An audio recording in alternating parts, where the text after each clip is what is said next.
Hello everyone, this is Suyesh here. So now in this video we'll be discussing the topic of our stomach. Okay, so in the stomach we'll be having three videos. Okay, the first video is actually on the basic anatomy of the stomach. Okay, so in this we will be discussing the basic parts, structures, curvatures. Okay, the external structures, actually what we see externally, what are the parts. Okay, so different parts and different topography also we will see in this video.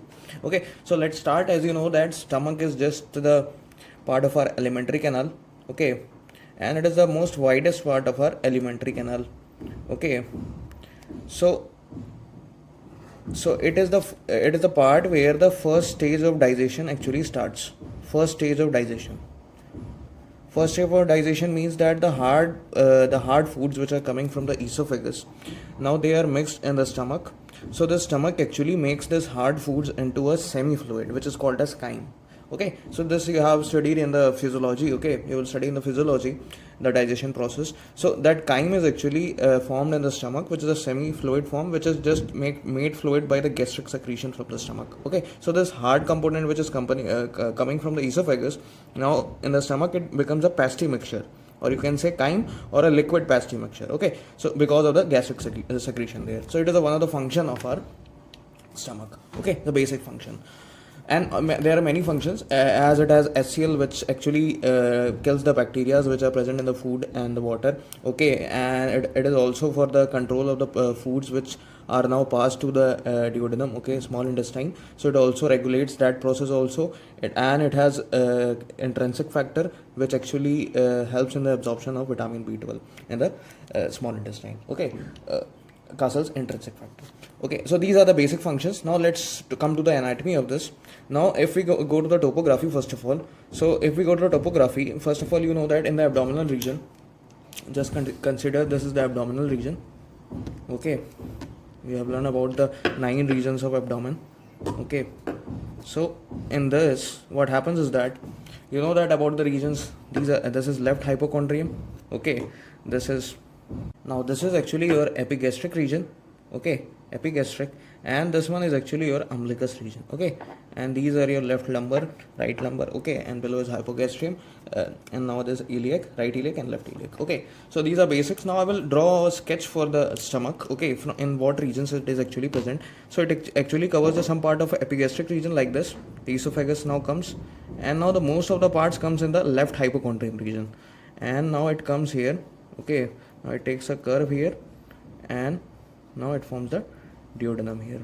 Okay, so actually it is covering with which of the areas? Now it is covering epigastric area, left hypochondrium area and umbilicus area.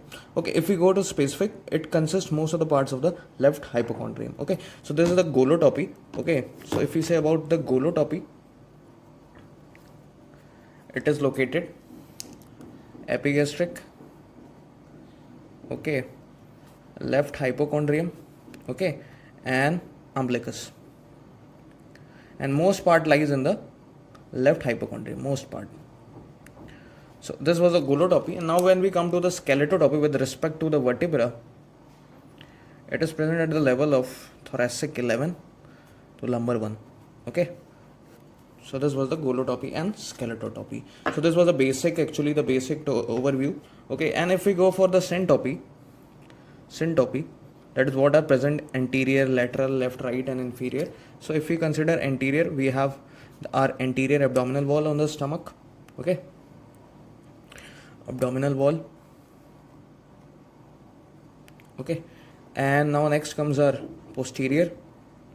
Posteriorly, if we go, posteriorly there is a stomach bed. Okay, so in stomach bed there are different organs like left kidney is there, upper pole of left kidney. You can see pancreas also, spleen also. Okay, and left adrenal gland also.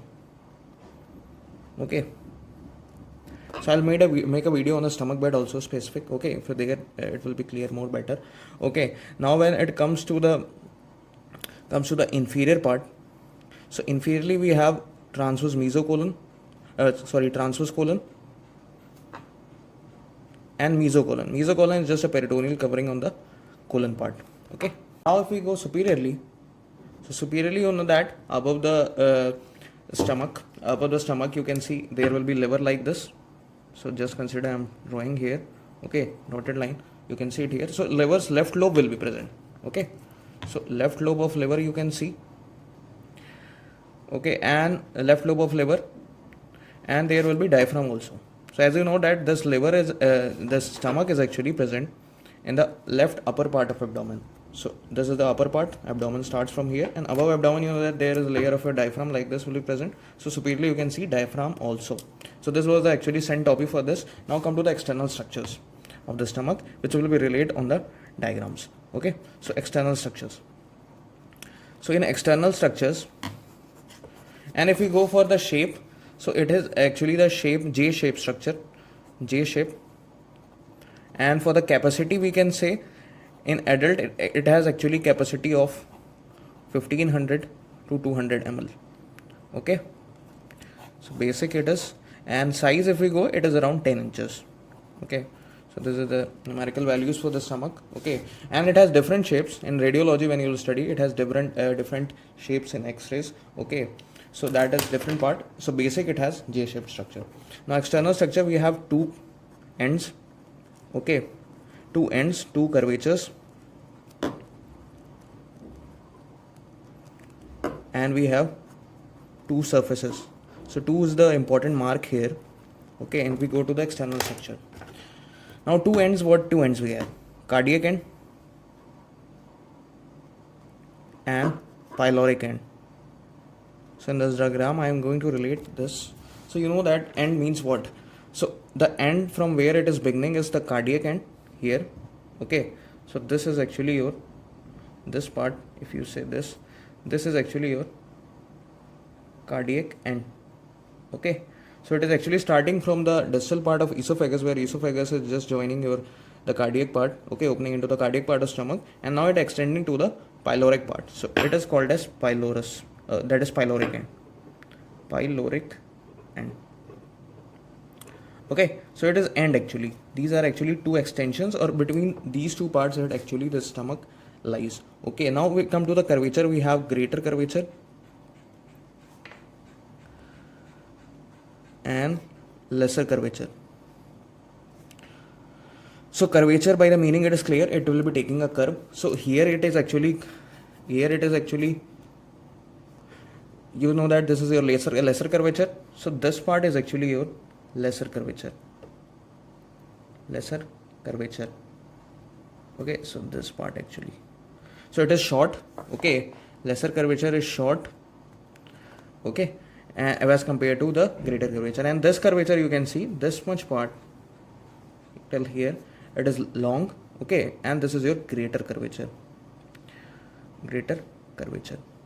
So in this curvature we have some specific parts. Okay, in lesser curvature there is a important marking.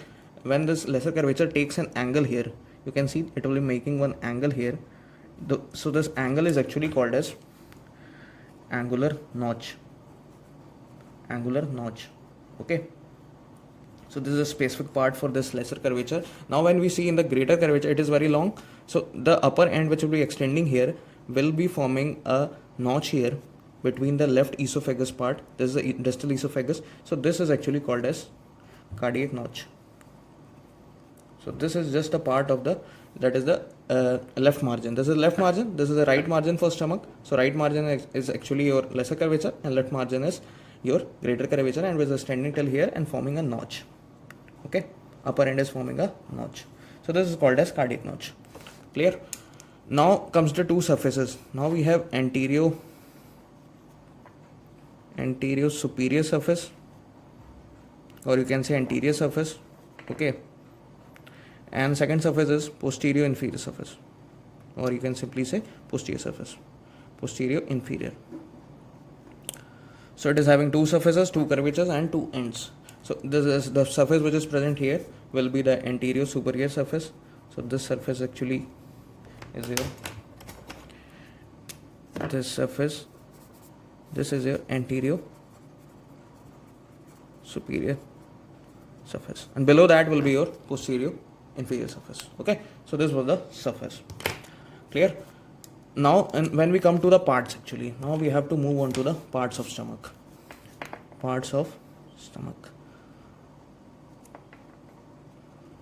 So you know that there are 4 parts in stomach actually. Okay, So first part we are going to discuss is the cardiac part. So cardiac part is nothing, it is not a large part. Okay, it's the part which is actually present near the orifice. Okay, so here there will be one orifice. Orifice is just an opening or sphincter will be present here. Okay, like this. So this is actually your cardiac orifice. So orifice will be nothing. It's just like a, but in this there is not present any type of anatomical sphincter. There is a physiological sphincter. Okay, which will be actually preventing the food from the esophagus and acid secretion from the esophagus to the stomach. So there will be orifice here, and one orifice will be here, which will be called as pyloric orifice. Okay, this much is clear. So pyloric orifice has a sphincter which is called as pyloric sphincter. Okay, this is an anatomical sphincter. This is the anatomical sphincter. Okay, so now this part was actually the cardiac part, which is just present around the cardiac orifice. Okay, so orifice is just like a sphincter, you can say, or just like an opening which will be present between esophagus and your cardiac part of the stomach. Okay, now comes the second part, which is called as fundus. So you know that the part which is extending above this horizontal line, this is a line which is drawn. Okay, so this or you can say above the cardiac notch. So this part is actually called as fundus. So this is called as fundus. So it is dome shaped structure. Okay, dome shape. If we write here, it is dome shape, and above it is extending till the fifth intercostal space. Okay, so fifth intercostal space extending till fifth intercostal space. So if we say about the location again, so this stomach is actually covered by the ribs here. Okay, the left sides of costal margins. Okay, so left sides of costal margin actually covers the liver here like this. So ribs will be covering most of the parts of the stomach on the left side. Okay, and now comes the third part, which is the body. Okay, so body. So body is just a part which will be present between the body, the center. Okay, so body is just a distensible part which can be enlarged during the accumulation of food, okay, from the side of the greater curvature. So it is the part which can be distensible. Okay, so body is the third part which is present here between these two lines. So this is actually your body. This is actually your body. Okay, now comes your fourth part. So fourth part is our pyloric part. Pyloric. Now pyloric part, I will writing it here on the next page. Okay, so we'll get here. So pyloric part is actually now has actually three parts. Further, it has three parts.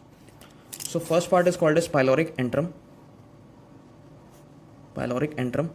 Okay, so now see in this diagram. So you know that this angular notch will be just dividing your body from the pyloric part. So this area, this much area below this black line until here pyloric end is your pyloric part. Okay, so this part is actually your pyloric. Okay, so this part is pyloric part, and below this line and this angular notch will be the marcation, you can say marcation line, which will be dividing body and the pyloric. Okay, so this line actually, the level of angular notch will be dividing body and pyloric part. So now the first part here, you can say between this, so this part is actually between these two lines, this is sulcus intermedialis. Sulcus intermedialis will be dividing the pyloric part from the pyloric antrum and pyloric canal. So this will be the second part, okay, between the pyloric orifice and this sulcus intermedius. So this is pyloric canal. Okay, so I'm writing it here. Okay, so pyloric antrum, pyloric canal. Pyloric antrum is the largest part, which is around 7.5 centimeter, and it is wide actually as compared to the pyloric canal, which becomes narrow, and it is around 2.5 centimeter, and it is narrow. Okay, and these both are divided by sulcus intermedialis. Okay, and angular notch is dividing your body from the pyloric part, full pyloric part. I marked it here. So angular notch is the marcation. Okay, and now comes your third part, which is called as pylorus. Pylorus, or it is just like a gatekeeper. So it will just control the foods from going from the stomach to the duodenum. So it is the first part of the small intestine, which is duodenum. So it will control here. So this part is actually your pylorus part. Pylorus. So actually it has three parts. This much is clear. So pylorus part will be having sphincters on your pyloric orifice, that is called as pyloric sphincters, which will be controlling the regulation of the food from the stomach to the first part of the duodenum. Okay, so I think this much is clear. So this was actually the basic anatomy for the stomach, the parts, regions. Okay, and now we'll see the stomach bed and other videos. So do like, share and subscribe the channel.